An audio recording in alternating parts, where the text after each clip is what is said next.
የአየር ኃይሉ ማዝዣ ከምጽዋ ወደ አሰብ ተዘዋወረ።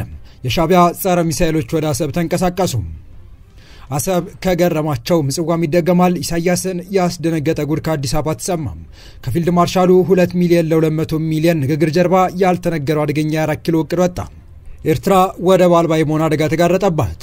ጀዋር መሐመድ ስለ አሰብ ያወጣው አነጋጋሪ መረጃ። ጠቅላይ ሚኒስትር አብይ አህመድ በሕዝብ ተወካዮች ምክር ቤት በመገኘት ለቀረቡላቸው ጥያቄዎች ምላሽ በሰጡበት ወቅት ስለ ኤርትራ ከወትሮ ጠንከር ባሉ ቃላት ሳይቀር ሲናገሩ እንደነበር ይታወሳል።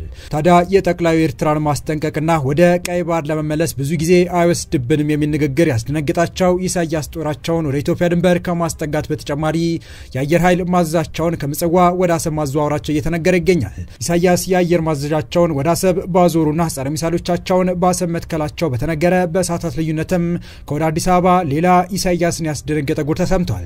ኢሳያስ በወደብ ጉዳይ የመሸነፋቸው ነገር የተቃረበ መስሏል። እውቁ የመንግስት ተቃዋሚ የሆነው ጀዋር መሐመድም ስለ አሰብ አነጋጋሪ መረጃ አጋርቷል።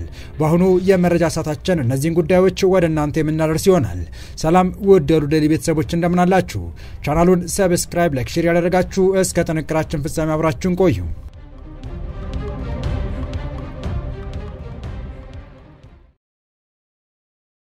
ሻቢያ ጸረ ሚሳኤሎችን ወደ አሰብ ማስጠጋቱ ተሰምቷል። ጠቅላዩ ጦርነቱ ከተጀመረ እንደ ጋዛና ዩክሬን ማንም አያድናቸው ማለታቸውን ተከትሎ በአዲያሎ ቤተ መንግስት ትርምሱ በርክቷል ያሉ የአስመራ ምንጮች ያወጡት መረጃ እንዳመለከተው ከሆነ ደግሞ ኢሳያስ አፈወርቂ በምጽዋ የሚገኘው የአየር ኃይሉ ዋና ማዝዣ ጣቢያ በጊዜያዊነት ወደ አሰብ እንዲዘዋወር ማዛቸው ተከትሎ በርከት ያሉ ወታደራዊ አውሮፕላኖች አሰብ ወደ አቅራቢያ ወደሚገኘው የአየር ማረፊያ መዛወራቸውን አክለው ገልጸዋል። ይኸው ወታደራዊ አየር ማረፊያ ከዓመታት በፊት የተባበሩት አረብ ኤምሬትስ አሰብን በሊዝ በሚያስተዳድርበት ጊዜ ገንብታ ለኤርትራ ያስተላለፈችው ሲሆን ከ2 ዓመታት በፊት በህወሓትና የፌዴራል መንግስቱ መካከል በተካሄደው የሰሜን ጦርነት ወቅትም የኢትዮጵያ ድሮኖች ዋና መነሻ ማረፊያ ሆኖ ሲያገለግል እንደነበር የሚታወስ ነው።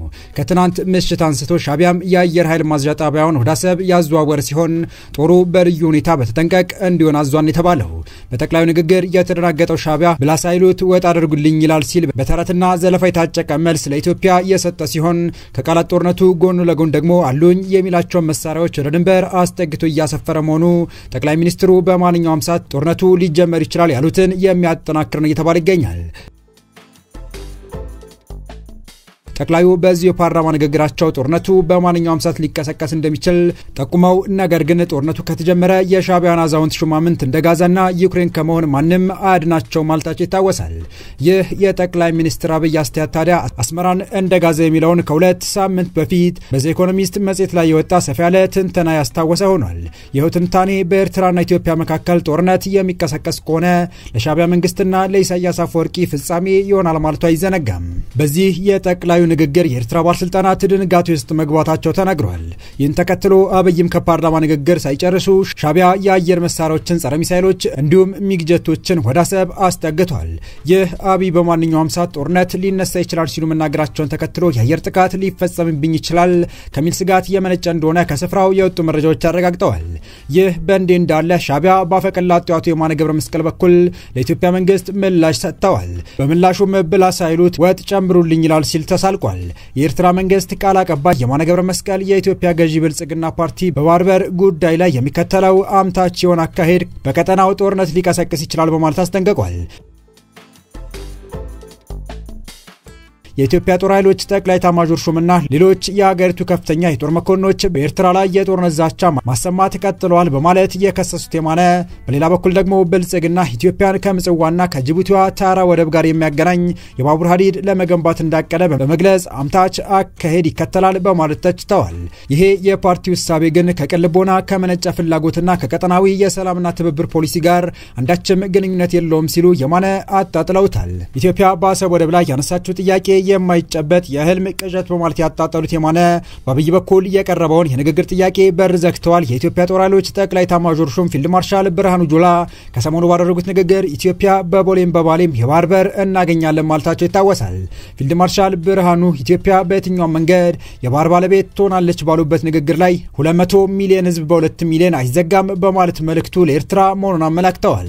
የኤርትራው ቃል አቀባይ ኢትዮጵያ ከቀይ ባህር ሀገራት ወደቦች ጋር በቀጥታ የሚያገናኛት የባቡር መስመር ለመገንባት ያዘችው እቅድን ተቃውመዋል። የማነ ኢትዮጵያን ከምጽዋ አሰብና ከጅቡቲዋ ታጅራ ወደብ ጋር የሚያገናኝ የባቡር መስመር ለመገንባት መታቀዱን አምታች አካሄድ በማለት ተችተዋል። ከዚሁ ጋር በተያዘ መረጃ ታዲያ ከፊልድ ማርሻሉ 2 ሚሊዮን ለ200 ሚሊዮን ንግግር ጀርባ ያልተነገረው አደገኛ 4 ኪሎ እቅድ ወጥቷል። በጠቅላይ ሚኒስትር አብይ አህመድ በፓርላማው ፊት ቀርበው የአሰብ ወደብ ጉዳይ ወረቀት ላይ ያለቀለትና በስምምነትም ሆነ በኃይል መምጣቱ አይቀሬ መሆኑን ነጭና ጥቁር በሆነ አገላለጽ ይፋ ባደረጉ ማግስት ለአስመራው መንግስት ዱብዳ የሆነ ኢሳያስን ያስደነገጠ ጉድ ከአዲስ አበባ ተሰምቷል።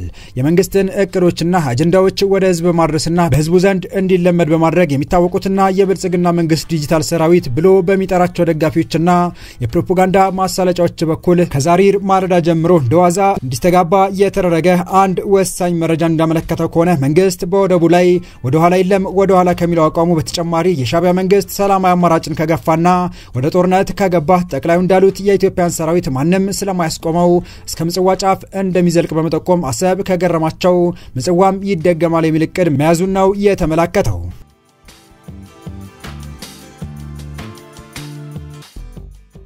ይህ በእንዲህ እንዳለ ፖለቲከኛው ጀዋር መሐመድ የጠቅላይ ሚኒስትር አብይ አህመድ ማንም አያስቆመንም የሚል ማስጠንቀቂያ አስታኮ ስለ አወዛጋቢ አሰብ ወደብ ድጋፍና ተቃውሞ የተቀላቀለበት አነጋጋሪ አስተያየቱን ያጋራ ሲሆን በባርበሩ ጉዳይ ከችኮላ ይልቅ ስክነት ከእብሪት ይልቅ ብላት ይቅደም ሲልም ወደ 4 ኪሎ መረር ያለ መልእክቱን አስተላልፏል።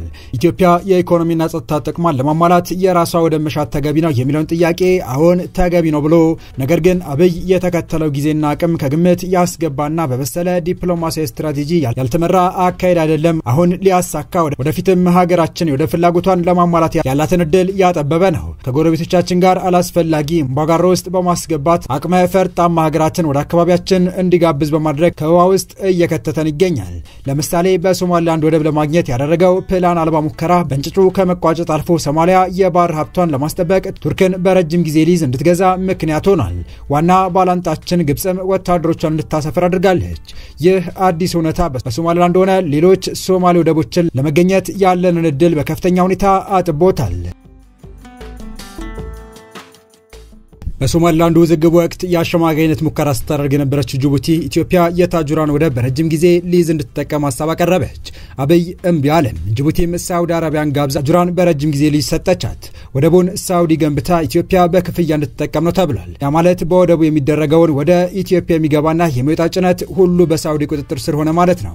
ልብ አድርጉ፣ ከላይ የተጠቀሱት ሀገራት በቀይ ባህርና ህንድ ውቅያኖስ ላይ ከኢምራት ጋር ከፍተኛ ፍክክር ውስጥ ያሉ ናቸው።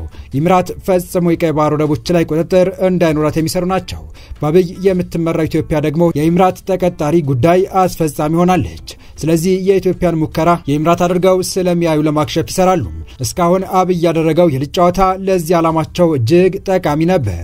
ሶማሊያን ገፍቶ ከእጃቸው አስገባ። በሱዳን ጦርነት የአማጺውን ኃይል በመደገፍ የቡርሃን መንግስት አስከፍቶ ፖርት ሱዳንን በእነዚህ ሀገራት እጅ አስገባ።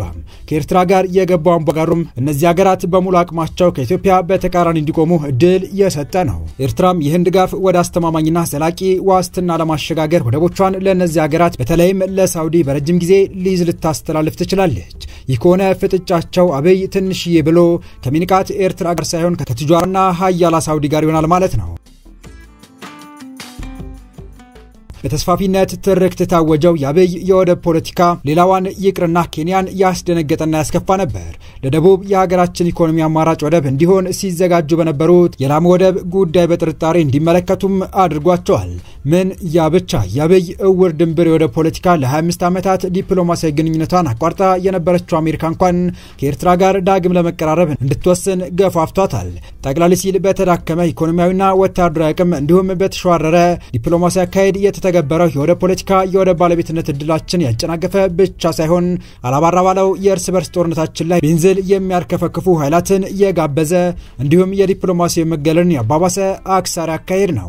ከአብይ ጠባጫሪነት በፊት ባለወደብ ጎረቤቶቻችን እያወዳደርን የተሻለ ዋጋን አገልግሎት የሚሰጡንን እያማራጥን መጠቀም እንችል ነበር። ዛሬ ግን አብይ ጉዳዩን ሴኩሪታይዝ በማድረጉ ሁሉም ጎረቤቶች በራቸውን እየዘጉብን አማራጫችን ከጊዜ ወደ ጊዜ እየጠበበ ነው። አብይ ይህ አካሄድ በሱ አገዛዝና በሀገሪቱ ላይ ያደረሰው ኪሳራ አምኖ የርማት እርምጃ ከመውሰድ ይልቅ አሁንም በጥፋት መንገድ ለመቀጠል ይደነፋል።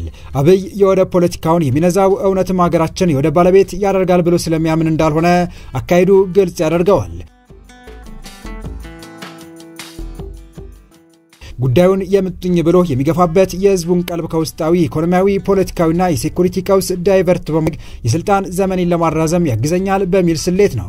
ውጤቱ ግን በወደብ አልባ ሀገራችንና የወደብ ባለቤት በሆኑ ጎረቤቶቻችን መካከል ዘመን ተሻጋሪ ቁርሾ በመፍጠር መጪው ትውልድና አመራር እንኳን በሰከነ ዲፕሎማሲያዊ መንገድ የሚያቀርቡትን የወደብ ጥያቄ በስጋትና ጥርጣሬ እንዲታይ የሚያደርግ ጋሪጣ ጥሉ ያልፋል በማለት ነው እውቁ የመንግስት ተቃዋሚ ጀዋር መሐመድ አሁንም ከመንግስት በተቃራኒ እንደሚቆም ደግሞ ያሳየው። የተወደዳችሁ የቻናላችን ቤተሰቦች ለአሁኑ ለእናንተ ይመጥናሉ ብታደምጧቸው ታተፉባቸዋላችሁ ብለን የመረጥንላችሁ ዕለታዊ መረጃዎቻችን እስካሁን ያደመጣችኋቸው ነበሩ። በተመሳሳይ ሀገራዊና ቀጠናዊ ጉዳዮች እንዲሁም ዓለም አቀፋዊ የጂኦፖለቲካ ወታደራዊና አነጋጋሪ ክስተቶችን ለበለት ተከታትለን በትኩስ ይዘን እንደምንቀርብ እያሳወቅን የቻናሉ ቤተሰብ ካልናችሁ ሰብስክራይብ፣ ቪዲዮን ላይክ እና ሼር በማድረግ ተደራሽነታችን ታሰፉ ዘንድ አክብሮታዊ ግብዣችን ነው። አበቃን። ሰናይ ጊዜን ተመኘን።